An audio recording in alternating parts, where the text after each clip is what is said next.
हरे कृष्णा आप सभी को। आज हम सुनेंगे मार्गशीर्ष मास में अमावस्या व्रत कथा। अमावस्या व्रत कथा के अनुसार एक नगर में एक गरीब ब्राह्मण परिवार रहता था। उस परिवार में पति पत्नी और उसकी एक पुत्री थी। समय गुजरने के साथ साथ पुत्री धीरे धीरे बड़ी होने लगी। वह कन्या सुंदर, संस्कारवान और गुणवान थी, लेकिन गरीब होने की वजह से उसकी शादी नहीं हो पा रही थी। एक दिन उस ब्राह्मण के घर एक साधु महाराज आए। कन्या ने साधु की खूब सेवा की। साधु उस कन्या के स्वभाव से इतने प्रसन्न हुए कि उस कन्या को उन्होंने लंबी आयु का आशीर्वाद दिया, लेकिन साथ में ये भी कहा कि इस कन्या के हाथ में विवाह योग्य रेखा नहीं है। तब ब्राह्मण दंपत्ति ने साधु से इसका उपाय पूछा। साधु महाराज ने कुछ देर सोचने के बाद अपनी अंतर्दृष्टि में ध्यान करके बताया कि यहाँ से कुछ ही दूरी पर एक गांव में सोना नाम की धोबिन महिला अपने बेटे और बहू के साथ रहती है, जो संस्कार संपन्न तथा पतिपरायण है।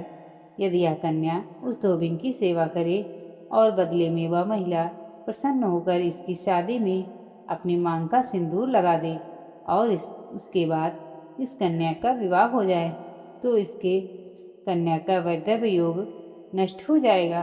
साधु ने यह भी बताया कि वह महिला कहीं आती जाती नहीं है।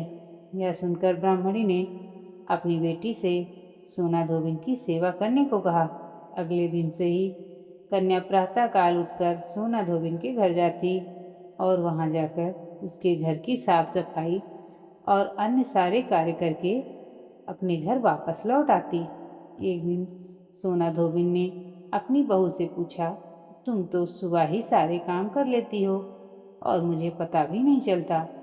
बहू ने कहा, माँ जी, मैंने सोचा कि आप ही सुबह उठकर सारे काम कर रही हो, क्योंकि मैं तो देर से उठती हूँ। यह सब जानकर दोनों सास बहू अपने घर की निगरानी करने लगी कि आखिर कौन है जो सुबह घर आकर सारा काम करके चला जाता है। कई दिनों के बाद सोना धोबिन ने देखा कि उसके घर में एक कन्या मुंह ढके अंधेरे में आती है और सारे काम करने के बाद चली जाती है।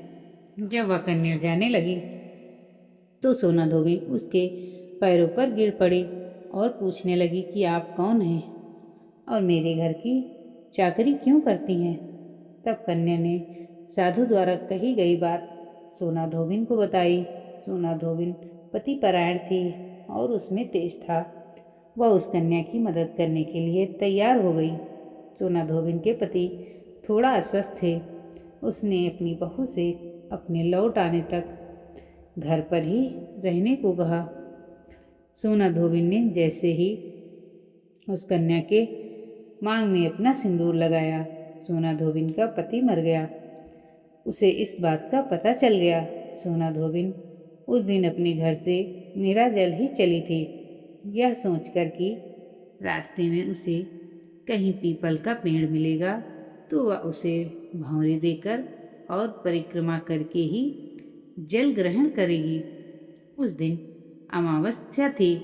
ब्राह्मण के पूरे घर में मिले पूरे पकवान की जगह सोना धोबिन ने ईंट के टुकड़ों से 108 बार भंवरी देकर 108 बार पीपल के पेड़ की परिक्रमा की और उसके बाद ही जल ग्रहण किया। ऐसा करते ही उसका पति फिर से जिंदा हो गया। हे पीपल देवता, जैसे आपने उस महिला की पति की रक्षा करी, वैसे ही हम सब की करना।